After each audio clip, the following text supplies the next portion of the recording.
jazz. So let me know where you are in the world. I always love to hear where you are in the world and what belt you are. So let me know. And I'm just finishing. I'm just pretending to be techie. Pretending's the key word and setting everything up. Here we go. So ask me any questions, yoga for BJJ related. And I'm going to talk about just some really great stretches, some of my favorite ones and why they're my favorite ones. And feel free to interrupt at any time for your questions because that's why I'm here, to hang out with you guys live. It's actually super fun. Okay, our camera's adjusted. There we go. So I would have to say, if you do gi jiu-jitsu, or if you don't do gi jiu-jitsu, just go ahead and grab a, if you do gi jiu-jitsu, grab a belt. If you don't do gi jiu-jitsu, if you're a no-gi warrior, go ahead and grab a towel or a blanket, anything that you can have with the arms wide. One of my favorite ones to do for a stretch, which is really nice, is grabbing the belt and just bring it behind you. Simple as that. So when the belt is forward, you can round the upper back to stretch between the shoulder blades. Because we're stretching the front, so we want to stretch the back as well, both opposites, then you can reach the belt above the head, nice and slow, and behind you. This should feel really nice through the front of the shoulders. And the reason why I'm throwing this into one of the best stretches for jiu-jitsu is because we're constantly leaning forward all the time. So that's really nice for also shoulder mobility. Because how often, some people I know do for work, but how often do we bring the arms above the head? I know I don't do it very often. Like majority of us probably don't do this too much. So this is a really nice stretch for people that are getting into jiu-jitsu, doing jiu-jitsu, really simple. So send over any questions that you guys have for me. I'm just gonna keep blabbering about some awesome stretches. The next one, which I hear a lot from jiu-jitsu people, are tight hips. And you can imagine if those hips are stretched out, how much better they'll feel during jiu-jitsu and off the jiu-jitsu mats. Hi, Paul. How are you? Can you do some core stretching? Yeah, let's do some core stretching. So what happens is, yeah, tight hips. Matt, we'll do that right after the core stretching here. Core stretching is a really easy one. Why core stretching? Because in jiu-jitsu, we're always here, crunched forward. Same thing if I'm on my back like this and the guard's closed. I'm working from the guard crunched forward, so it's really nice to stretch the core. But not only that, the back as well, because my back is constantly rounded forward. Fancy word is for forward flexion. So let's stretch the core and take care of the back, extend the back. One of my favorite ones, very simple. It's called Sphinx Pose. So go on your belly and elbows under the shoulders.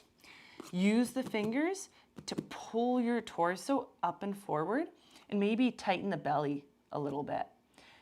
Now this is a really nice stretch for the core and this is really nice for the back. So you're getting a 2-for-1 deal.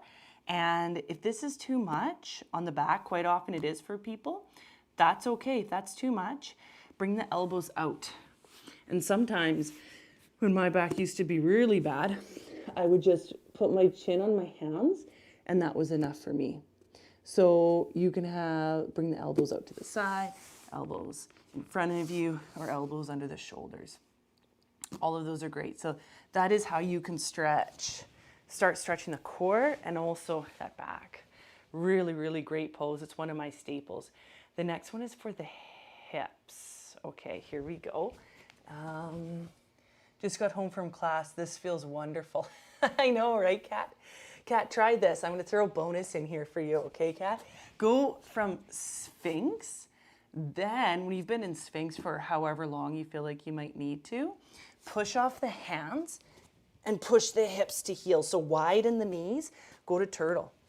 Go to turtle. Then again, rest the head on the hands. And this will be really nice for the lower back. So we've just moved the back into what's called flexion, that bend, and then you'll allow it to round forward. So go from Sphinx to turtle. That's really nice.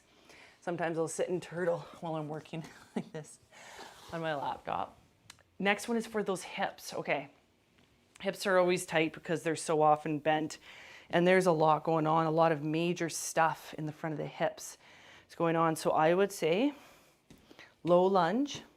You might feel kind of a stretch here, but to feel more of a stretch, take your lower ribs, your lower hips to your lower ribs and pull it together. So tilting the pelvis forward and engage that bum. Then you'll start to feel the front of that hip talking to you. Then reach that left arm up. So you should feel a really nice stretch through the knee, hip. You really got to pull the hips to ribs best you can. If you don't, if nothing's engaged, you won't feel a stretch. So take your hips, take your front of your ribs, pull them together, maybe engage the glute. You'll feel this. This is a really nice stretch for the front of the hips, for that major muscles, moving all down to the quad as well. Next one, which might be really nice, is using the hands post on the ground, right? I like to have my knee to the outside of my hands because I find here it might get in the way if it's in between my hands. So the knee to the outside of the hands and try this. That might be nice for the front of the back hip and the inside of the other hip. And then once you've tried that, this is also, it's called lizard, really nice for the front of the hip and then the inside of the other hip. Then what's also attached to the hips are those hamstrings. So walk the hands back and stretch out that opposite hamstring. This should be really nice because basically, yeah, they are a bit lower, but they do play a role in the hips and the flexibility of the hips and how the hips feel. So walk the hands forward and back. That's really, really nice for the front of the back hip and then the hamstring. From YouTube, what belt are you? CR7. I'm a black belt in Jiu-Jitsu. I've been doing it for a long time. So yeah, now I'm connecting the yoga to the Jiu-Jitsu, and it's fascinating. It's like I've joined the dark side. CR7, what questions do you have for me? Send me over a question. Today we're just talking about some of the best stretches for Jiu-Jitsu people. Okay, so we have that for the front of the hips. We have that for the back of the hips. All-time favorite. I might even have said this on my last 72 lives and my last 15 classes, but man, you guys, it'll make you feel like $1,000,000. Okay, the outside of the hips are always so tight. I didn't realize how insanely tight they were until you did this. So go on your back. If you're watching, you can pop your phone down and still watch. Go on your back and bring your ankle to your opposite quad. Okay, not too much is happening here, but now my left ankle's on my quad. Lower the left foot to the ground and just grab the shin so it doesn't slide everywhere. Then relax the upper body. You will get a fantastic stretch through the outside of the hip. Now, if this is too much, which it might be, and that's okay. That's why we have variations. If that's too much, just use the hands to grab behind the hamstring. Because you have to think, if the outer hip is tight, the outer leg is tight, that's going to create tension. And if there's tension on the hips, that's also going to affect the knees. So you want to make sure those are nice and loose. Okay, Logan, I teach young kids. Any recommendations of beginner stretches to get kids into yoga? Kind of a side note, which is really cool. This is one of the projects that we have going on, is a kids curriculum, how to teach kids yoga. And I've had the pleasure of moving through that. So of beginning to put that draft curriculum together, and I'm taking my certification. I just finished it for Alliance Certified to Teach Kids Yoga, and then 3 other courses. So I'm putting them together, connecting them to our jiu-jitsu. Teach kids yoga, it depends what age. What age are they? And like if they're really young, we'll make it a bit more of a story, a bit more of a game. If they're a bit older, like if they're hitting 12, 13, 14, they want to more mimic the adults. So it changes depending on their age. So I'm going to guess you're probably teaching them to the kids around 5 or 6. It's between 5 to 7, probably in that age range, give or take a few years. And beginner stretches for kids, make it interesting, make it like a game. So with down dog, I'll start in down dog here, but instead of calling it down dog, I'll post on the hands and I'll post on the feet, tell them to lift their hips. And you can get them to have some fun. Make a name for their dog. You can make the dog bark a little bit. The kids love that. I don't know why. The kids absolutely love it. And you'll get right into it as well when they start laughing their faces off. So this is a great foundational pose, down dog. So you can say, make your dog bark.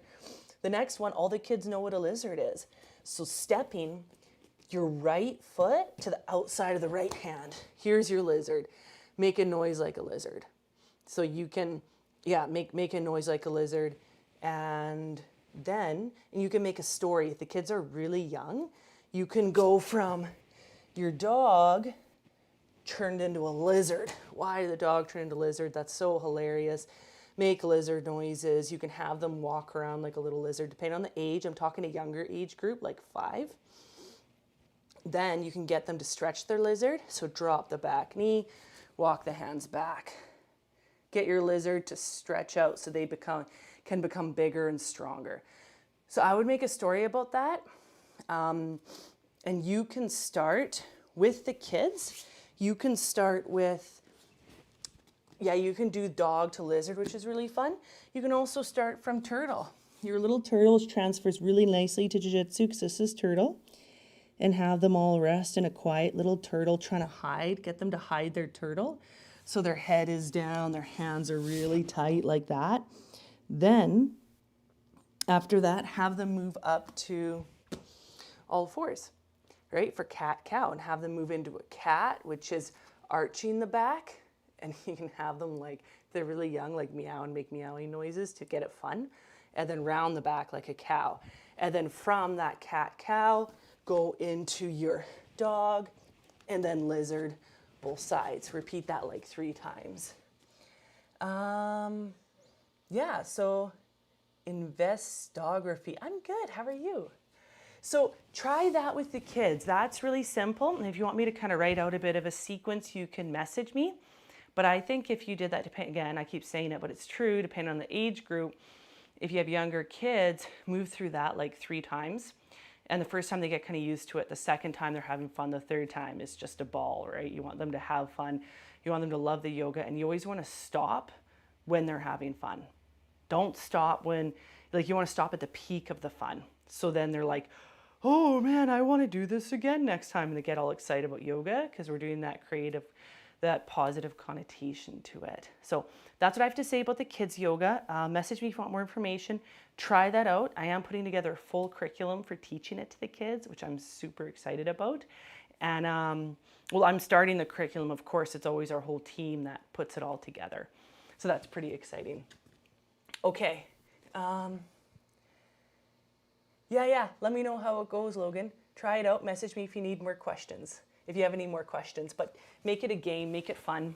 And then you'll find, sometimes I'm like, that's kind of hard to get into, being in down dog and barking. But then when you watch the kids and they absolutely adore it, you can't help but laugh. It's just like, oh, that's just the best, and they have so much fun. So you'll get into it once they start, depending on the ages. But let me know how it goes. Okay, so some other really great, just got to fix my mats here. Got wild stuff going on here. Some of the other really great stretches for jiu-jitsu. We talked about stuff for the hips. We talked about stuff for the hamstrings. We talked about stuff for the outer hips. And probably the next one, which will really help with, I'm on the side, which will really help with back pain. And it's not just you. So many people have back pain. Adam, my coworker, and I were joking that everyone's invincible in jiu-jitsu until they're out of their 20s, it feels like their injuries heal in a week. And then as soon as I hit 30, I'm like, darn, I actually got to start taking care of myself.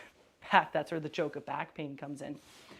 Back pain, take a seat and reach your favorite arm up and over to opposite side. You can have the torso down, you can face the torso up, you can go sideways, whatever feels good. So that's just a really nice stretch to the side. And then to the other side too. This will stretch the lower back, which is the QL is by the lower back. This will help stretch that. And it actually really helps with back pain. So do that. Then do Hey, how are you? Good, good, good. I'm always like, I have so much trouble pronouncing the names on Instagram. You guys are too creative for my pronunciation skills. That was side body. And then now the next one for lower back pain, bringing the knees above the hips, lowering them to your favorite side. Spinal twist. Again, I like to put my hand on the top leg so they're going around all willy-nilly. Top hand goes up and behind me. So this is a really nice spinal twist. Do this, left and right side. So just those two really simple stretches are easy to do after training, really simple, and man, they'll make you feel so good. All right, and then on a side note, what we also have coming up, closing soon actually, is our Yoga for BJJ instructors training. It is online, which is really nice. So that course is 2 weekends in October, and it's like 4 hours a day, Saturday and Sunday, and it's really nice because it's online. You get it from comfort of your own home, sipping your coffee with your yoga mats. We all quite often have people and their dogs there, but basically we're running through the best warm-up for jiu-jitsu, and we go through all the stretches that we did, but more and perfectly sequenced. All the stretches we did today, but more and perfectly sequenced, which is, I think, a staple to any jiu-jitsu academy, because there's purpose to the movement. There's purpose to what we're doing. It increases flexibility, increases strength, and makes the student feel really good for class. And honestly, one of my pet peeves is like, okay, let's run lines in a warm-up. Okay, let's do this in a warm-up. And I'm like, how is running lines helping your jiu-jitsu? Like if people want to go for a run, they'll go for a run outside. Okay, let's do push-ups. Okay, that might make you a bit stronger. People want to do push-ups, they'll do push-ups at the gym. They come here for jiu-jitsu, to learn jiu-jitsu, and to help their body do jiu-jitsu better. That's what this warm-up is. It stretches flexibility, strengthens the area of the body that are commonly left behind, such as the lower back, and stretches the hamstrings, hips, strengthens the lower back, shoulders. It's everything, and a tiny, tiny bit of cardio just to get the blood flowing. So the warm-up is, I've done it for 3 years now, and it's every time. I still love it. I still love it. And then the next thing is also in the course, we teach you to teach a full class. This class has been designed to complement the jiu-jitsu, but also make you feel like you did a really good jiu-jitsu class. So especially in these crazy times in the world, I know some schools are limited in numbers or of what they're allowed in their academy, or people are getting back onto the mats after being off the mats for a long time. So this is a really great transitional window, or it's just something extra to add to the school, whether you're an academy owner or whether you want to give back to your school. An amazing 45-minute class, which always ends up being 60 minutes because everyone enjoys it so much. It's a little longer. And then cool downs. Yes, you are in the class. I'm so excited. I'm so excited. So that's coming up in October. So message us if you have any more questions about it, but I'm super excited. I'm really excited about it. We've graduated over 200 instructors, a couple hundred, and every time I get really excited about running the course because I believe in it and what we do. It's really cool. Okay, everyone. So that wraps up our live today, and it was really fun, as always, to hang out with everybody. And if you have any questions, you can comment on the thread. You can message us. Otherwise, I will see you next week. Okay, we'll see everybody.